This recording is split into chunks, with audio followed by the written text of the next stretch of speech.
Asher, we need to talk. Now. I stumbled in the doorway, the sharpness in his voice catching me off guard. What's wrong? Did something happen at work? He didn't look up, fingers fidgeting with his phone. No, it's about us, about you. The tension grew thick in the living room of our suburban Chicago home. Asher and I had been married for 5 years, a seemingly perfect match after meeting at a corporate event. I walked over and sat next to him, trying to decipher the meaning in his words. About me? I echoed, confused. Asher finally looked at me, his eyes steely. It's about kids, Harper. My parents, my mom especially. She keeps asking when we're going to have a child. My heart pounded. We'd talked about children in the abstract, but nothing concrete. I know it's a sensitive topic, but we've only been trying for a year. He sighed heavily. Mom says we should get fertility tests. She's worried it might be, well, you. I recoiled as if slapped. Me? You think I'm the problem? It's not about blame, he lied, poorly concealing his own doubts. We just need to know. For us. An awkward silence settled between us. My eyes stung with unshed tears. So what, you think I should get tested? Asher nodded, still not meeting my gaze. It's for the best, Harper, just to be sure. I rose from the couch, feeling a mix of anger and vulnerability. All right, I'll do it, but you have to get tested too. For the first time, he looked uneasy. Why me? It's usually on the woman. Because it's a partnership, I said firmly. Both of us should know. He grumbled something under his breath, but didn't protest further. That night, our dinner was eaten in silence, the clinking of cutlery the only sound. Evelyn's disapproving voice echoed in my mind, always demanding, always critical. I couldn't shake off the memory of her last visit. Harper, it's been 5 years, she had said over tea, her perfectly manicured fingers tapping the table. Asher needs to be a father. It's his dream. Evelyn was relentless, her sharp words cutting deep. I had smiled politely, choking on the bitterness I couldn't express. After dinner, Asher retreated to his office, leaving me alone with my thoughts. Our once seamless bond now felt like a frayed rope, barely holding on. Days turned into a blur. Appointments were made, tests were taken. The waiting was torture, with every passing hour intensifying my anxiety. Then the results came. I was fine. Relief flooded, but was short-lived. What about you, Asher? I asked, hopeful for a shared sense of relief. He shrugged dismissively.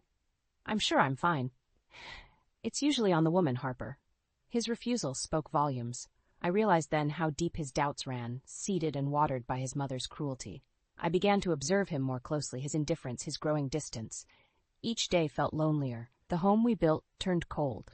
With Evelyn's voice haunting from afar and Asher's silence deafening, our shared life dissolved into an unsolved mystery. Maybe you should see a specialist. Just to be sure, Asher suggested nonchalantly one morning over breakfast. I've already scheduled a test. What about you? I asked, finding it hard to keep the irritation out of my voice. Why me? It's usually on the woman, he repeated, taking a sip of his coffee. My heart sank at his dismissive tone. I decided to focus on the task at hand, hoping that clear results would force a change in his attitude. A few weeks later, my test results came back. The results show no issues on my end, I told Asher, holding the paper out to him. He barely glanced at it. Okay, he muttered, turning back to his work, as if the matter was of little consequence now. Asher, you promised you'd get tested too, I reminded him, trying to rein in my frustration. So he waved me off. I'm sure it's fine, Harper. Let's drop it. Days turned into weeks, and Evelyn's verbal assaults grew sharper, digging deeper. One evening, at dinner with Asher and his parents, she couldn't contain her disdain. You are the reason my son can't fulfill his dream of being a father, Evelyn hissed, her voice dripping with venom as she poked her salad. It's not my fault, I snapped, taken aback by the acidity in her words. Asher could be the one with issues, but he won't listen. Asher remained silent, his eyes fixed on his plate. His passivity felt like a betrayal, deepening the chasm between us. In the car ride home, I broke the silence. Why didn't you defend me, Asher? Your mother blames me for everything. It's not that simple, he sighed. She's worried about us. No, I retorted. She's worried about you, not us. I'm getting tired of this, Asher. Asher's indifference hurt more with each passing day. I found myself increasingly isolated, documenting these painful interactions secretly. Through audio recordings, I captured the coldness in Asher's voice and the cruelty in Evelyn's words. I needed evidence, not just for myself but for any future decisions. One evening, needing clarity, I broached the topic of counseling. Asher, I think we need to see a therapist. He laughed, a sound void of humor. Therapist? You think we're that bad off? I do, I insisted. We need help, Asher. Nah, he shook his head. We're just going through a rough patch. Frustration boiled over, but I stayed calm. This isn't just a rough patch, Asher. We're falling apart. The arguments grew bitter, our once warm home filled with cold silence or angry shouts. Evelyn's relentless bullying cast a constant shadow, and Asher's indifference made it clear he had sided with his mother. My heart breaking a little more each day, I began considering legal separation. I wasn't ready to give up entirely, but I needed to protect myself. The evidence I gathered, emails, recordings, even witness statements from friends, gave me a sliver of control. Yet, despite my anger and hurt, I still held on to hope, a hope that something or someone might turn things around before it was too late. You are the reason my son can't fulfill his dream of being a father. Evelyn's words reverberated in my mind as I sat across from her during another strained family dinner. Evelyn, it's not my fault. Asher could be the one with issues, but he won't listen, I countered, my voice cracking. She narrowed her eyes. Don't you dare shift the blame. My son is perfectly fine. This is on you. Asher sat next to me, chewing his food slowly, looking anywhere but at us. Asher, I begged, please tell her. He sighed, putting his fork down. Mom, enough. Let's not do this now. Evelyn shot me a triumphant look, as if she had won another battle in her twisted campaign against me. I pushed my plate away, appetite lost. Later at home, I tried to talk to Asher about counseling again. We need help, Asher. We can't keep going like this. I don't need a therapist to tell me what's wrong, he muttered, and I don't need one to make excuses for you. Excuses? I was incredulous. You think everything's my fault? The tests were fine, remember? He said coldly. If anyone needs help, it's you. The distance between us grew wider with each passing day. Asher's hostility became more apparent, and I felt more isolated in our once loving home. One evening, desperate for a resolution, I proposed a weekend getaway to rekindle our relationship. Maybe some time away from everything will help, I suggested, hope lacing my voice. He chuckled bitterly. You think a vacation will fix this? He shook his head. There's nothing left to fix, Harper. It felt like a punch to the gut. Are you saying you don't want to try anymore? His silence was deafening. I started to gather more evidence of Asher's growing indifference and Evelyn's relentless bullying. Every recording, every email, every witness statement from friends, each piece felt like a step toward reclaiming my life. One day, after a particularly harsh argument, I confided in my friend Leah. I don't know how much longer I can do this, I admitted, tears streaming down my face. You deserve better, Harper, Leah insisted. You need to consider separating from him. I've been thinking about it, I whispered, feeling a mixture of fear and relief at the thought. Asher's behaviors grew more unpredictable. He came home late more often, his excuses flimsy. One night I confronted him. Where have you been? Out, he replied curtly. Out where, Asher? You stink of alcohol. Why do you care? He slurred, stumbling past me. We're barely even married anymore. His words cut deep, but they also strengthened my resolve. I wouldn't let him or his vile mother break me any further. I needed to protect myself. The next day, I met with a lawyer. I'm considering separation, I confessed, handing over my collected evidence. The lawyer nodded sympathetically. Given what you've documented, Harper, you have a strong case for legal separation. As I walked out of the office, the weight on my shoulders felt a little lighter. I didn't know what the future held, but I knew I had to start taking steps to reclaim my life, even if it meant leaving Asher behind. We're done, Harper. Here are the divorce papers. The words cut through the air like a knife. I looked up from my coffee, unable to hide my shock. What? You're blaming me for something that's not even proven? Asher pushed the papers across the table, his expression cold.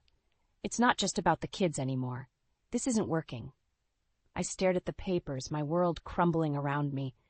Asher, we can still fix this, I pleaded, my voice breaking. He shook his head. No, Harper, it's over. I'm done. Tears welled up in my eyes, but I refused to let them fall. You're making a mistake, I whispered. His eyes softened for a moment, but the coldness quickly returned. Maybe, he said, turning to leave. But it's my decision. I sat there, frozen, as he walked out the door. The sound of the car engine starting and then fading away left an eerie silence in the house. The divorce papers stared back at me, but I knew I couldn't just sit and wallow. I picked up my phone and called my lawyer. "He served me the papers," I said, trying to keep my voice steady. "We'll respond accordingly," the lawyer reassured. "Remember, you have a strong case, Harper."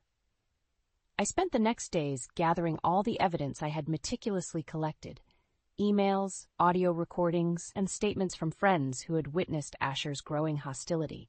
They were all meticulously organized. Each piece felt like a small victory.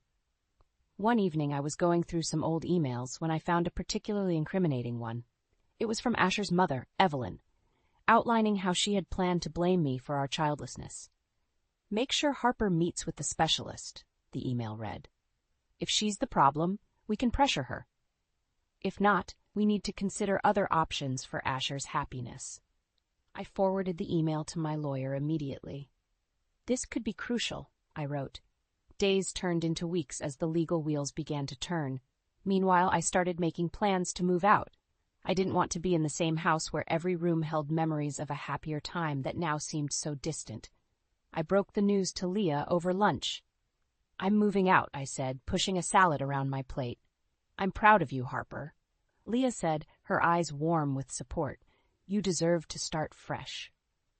Packing my things felt surreal. Asher was distant, rarely coming home.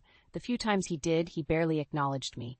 I kept my interaction with him minimal, focusing instead on the text messages and legal updates. Finally, the day came. A moving truck idled outside, ready to take my things to a new apartment. As I took one last look around the house, Asher walked in. He paused, taking in the scene. "So, this is it," he said, his voice flat. "Yes, it is," I replied, meeting his eyes for what felt like the last time. "Goodbye, Asher." He nodded, saying nothing more. I walked out, feeling a strange mix of sorrow and liberation. As the truck pulled away, Leah called. "You okay?" she asked. "I'm better," I said, feeling a sense of relief. It's the start of something new. I knew the road ahead would be tough, but I was ready. With my friends by my side and the evidence strengthening my case, I felt a flicker of hope. It was time for a new beginning. "You deserve better," my friend Leah said warmly, handing me a box as we moved the last of my things into the new apartment. "Move forward, Harper. We're here with you." I smiled, grateful for her unwavering support. "You're right. It's time to start anew." The apartment felt like a fresh slate, devoid of painful memories. I started my first day in a new marketing firm with a renewed sense of purpose. The team welcomed me warmly, and I quickly immersed myself in the work, finding it a welcome distraction. One evening, Leah convinced me to join her at the local gym. "Come on, Harper. Exercise is the best therapy," she insisted, dragging me out of the house. I hesitated, but eventually succumbed to her persistence. At the gym, we walked into a class led by Ian, a personal trainer with an infectious energy. His bright smile and encouraging words made the grueling workout almost bearable. "Hey, great job today." Ian approached me as the class ended, handing me a bottle of water. "You've got potential." "Thanks," I replied, a little out of breath, but feeling good. I needed this. "Well, you're welcome to join us anytime," he said, his eyes kind and genuine. Over the next few weeks, I found myself looking forward to gym sessions. Ian's enthusiasm and sincerity were a breath of fresh air in my otherwise chaotic life. We started talking after each class, and he soon learned about my recent separation. "I'm sorry you had to go through that," he said one evening, sitting next to me on a bench. "But it's admirable how you're handling everything." "You've got to keep moving forward," I said, echoing Leah's earlier words. "Staying stuck doesn't help anyone." Ian nodded. "True, and for what it's worth, you seem like someone who deserves all the happiness in the world." We continued to see each other at the gym and eventually outside it as well. He invited me to dinner one night, and I agreed, feeling a flutter of excitement and nervousness. At the restaurant, he made me laugh, sharing stories from his childhood and his journey towards becoming a personal trainer. I realized how easy it was to talk to him, how natural it felt. "Thank you for tonight," I said as we walked back to my apartment. "It's been a while since I've had a good time." "I'm glad," he smiled. "You deserve many more good times, Harper." As the weeks turned into months, Ian and I grew closer. He became a beacon of support, cheering me on as I rebuilt my life piece by piece. With supportive friends like Leah and the warmth that Ian brought into my life, I felt stronger than ever. One weekend, Ian invited me to meet his friends at a small gathering. As we mingled, I couldn't help but feel a sense of belonging that I hadn't felt in a long time. His friends welcomed me warmly, and Ian stayed by my side, ensuring I felt comfortable. "You're doing amazing, Harper," Leah said later that evening. "Look at how much you've grown, how happy you seem." "I feel like I'm finally moving forward," I admitted, smiling. "It's not easy, but it feels right." Leah squeezed my hand. "You've come so far, and we'll always be here for you, no matter what." As I looked around at my new apartment and thought of my new friends, I realized I was indeed starting a fresh chapter. It wasn't perfect, and it had its challenges, but it was mine. And for the first time in a long time, I felt hopeful about what the future might hold. "Wow, look at you glowing. Congrats on the baby news, Harper," Gabe exclaimed as he hugged me tightly. I smiled, feeling a mix of joy and anxiety. This company reunion was the first time I was seeing many of my old colleagues since the divorce. "Thanks, Gabe," I replied, patting my growing belly. Across the room, I spotted Ian chatting with a group of my former co-workers, his easygoing nature fitting right in. Just as I was about to walk over to him, I heard an all-too-familiar voice behind me. "Harper, pregnant? This must be a joke," Asher sneered, stepping into my view. I turned slowly, meeting his eyes with a steely resolve. "It's not a joke, Asher. I'm pregnant," he scoffed. "So you moved on pretty quickly, huh? Seems fitting." "Ian and I are happy together, and we're excited about this baby," I said calmly. Ian walked over, sensing the tension. "Everything all right, Harper?" "Yes, just clearing things up with Asher," I replied. "Asher, this is Ian." Ian extended his hand. "Nice to meet you, man." Ignoring the handshake, Asher's eyes wandered to my belly again. "So still think she's the problem?" he muttered, more to himself than to anyone else. Suddenly, Asher's current girlfriend, Taylor, appeared beside him. She looked between us, confused. "What's going on?" "Asher here is finding it hard to believe I'm pregnant," I explained, feeling a surge of boldness. "He always blamed me for our childlessness." Taylor's face paled. "Is that true, Asher?" Before he could answer, Ian spoke up. "You know, maybe it's time you looked in the mirror, Asher. Sometimes the answers aren't as obvious as we think." Asher's jaw clenched, and Taylor's eyes widened with realization. "You never took a fertility test, did you?" she asked him, her voice shaking with anger. Asher looked cornered, but he didn't answer. The crowd around us grew silent, whispers spreading like wildfire. "Harper isn't the problem, Asher," I said, feeling an unexpected wave of vindication. "Your refusal to consider that possibility cost us everything." Taylor turned on her heel and stormed out, leaving Asher standing there, seething. He glared at me one last time before following her. "This isn't over," he hissed as he walked away. Ian placed a reassuring hand on my shoulder. "You handled that well," he said. "I'm proud of you." "Thanks," I sighed, the tension easing. It needed to be said. We finished the evening surrounded by supportive friends, sharing laughter and stories. As we walked out of the reunion, Ian held my hand. "You okay?" he asked, concern in his eyes. "Better than ever," I answered, a genuine smile tugging at my lips. "Finally, it feels like I can truly move forward." Back in our apartment that night, I reflected on the evening. The showdown with Asher felt like a turning point. No longer a victim of his manipulations, I felt empowered and ready to embrace my new life with Ian and our baby. As I drifted off to sleep, Ian's arm around me, I felt a sense of peace. The future seemed bright, and for the first time in a long while, I was excited for what was to come. "This isn't fat, Asher. It's our baby," I said, my voice firm as I stared him down. Asher's face twisted in confusion. "What?" Ian stepped closer, putting an arm around me protectively. "So, still think she's the problem?" he said, looking Asher straight in the eye. Taylor, standing a few feet away, watched the exchange with wide eyes. "Is this true, Asher?" she asked, her voice trembling. Asher stammered, his usual composure collapsing under the weight of the truth. I don't know. I never thought." Taylor's eyes hardened. "You didn't think because you didn't want to know the truth. You selfishly assumed Harper was to blame." "Taylor, wait." Asher reached out, but she recoiled. "I can't believe I trusted you," she snapped. "You made me think Harper was the problem, and now you can't even face reality." The room seemed to hold its breath as Taylor turned and walked out, her heels clicking sharply against the floor. Asher stood there, looking lost and humiliated. I took a deep breath, feeling years of pent-up frustration release.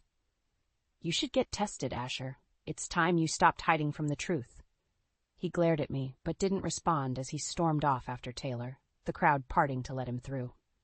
The rest of the evening was a mixture of congratulations and support from friends and colleagues. Despite the drama, I felt a sense of closure, knowing I had finally confronted the man who had caused me so much pain. Back at our apartment, Ian and I settled into bed. "You were amazing tonight," he said, kissing my temple. "I'm so proud of you." "I couldn't have done it without you," I replied, feeling grateful for his unwavering support. In the weeks that followed, I heard through the grapevine that Asher had finally taken a fertility test. The news spread quickly. Asher was the one who was infertile. The revelation crushed him, and it seemed Evelyn could no longer ignore the truth. Evelyn paid me an unexpected visit one afternoon. She stood at my doorstep, looking older and more worn than I remembered. "I need to speak with you, Harper," she said, her voice strained. I let her in, curious about what she had to say. "I'm sorry," she began, sitting on the edge of the couch. "I was wrong to blame you, Asher," she trailed off, tears filling her eyes. "This is his fault." Her apology felt hollow after years of torment, but I nodded. "Thank you for saying that, Evelyn." "I've disowned him," she continued, her voice breaking. "I can't support his deceit." Part of me felt vindicated, but another part felt pity. "I hope he finds a way to accept the truth," I said softly. Evelyn left quietly, leaving me with a mix of emotions. I knew I had to focus on my future, not the past. A few days later, Ian and I sat in the nursery, putting together a crib. "You know, he's going to have the best life," Ian mused, smiling at the thought of our baby. "And a wonderful father," I added, squeezing his hand. As we finished the crib, I looked around the room, filled with hope and love. My life had taken a turn I never expected, but I embraced it wholeheartedly.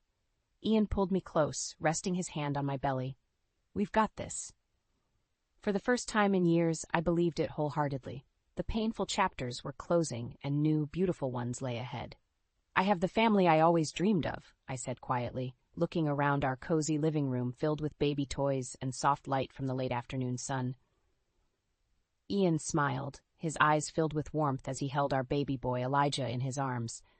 "And I'm the luckiest man to have you and our baby." The unexpected knock at the door broke the tranquil moment. I got up, curiosity piqued, and opened the door to find Asher standing there, looking disheveled. His presence was jarring, a ghost from a painful past now standing on my doorstep. "What do you want, Asher?" I asked, keeping my tone flat. "I need to talk," he muttered, shifting uncomfortably. "Please, just a few minutes." I hesitated but nodded, stepping aside to let him in.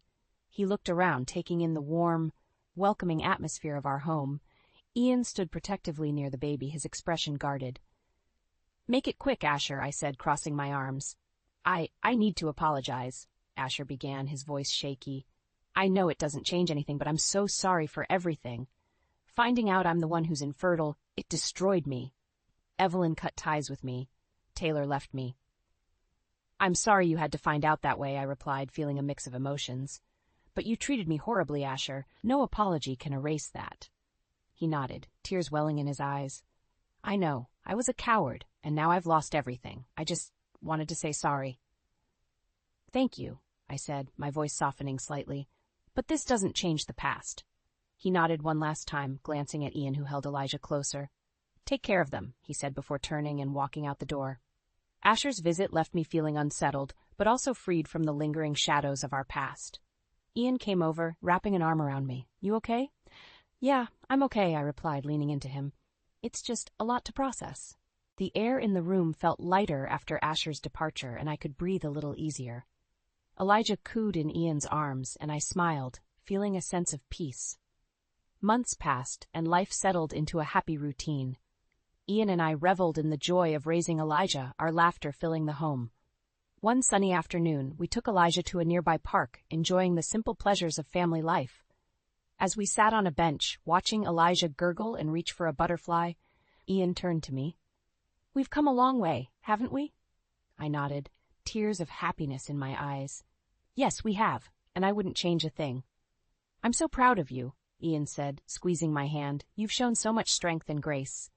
Thank you, I whispered. I couldn't have done it without you. We watched Elijah play, content in the life we had built together. The memories of hurt and betrayal were still there, but they no longer held power over me.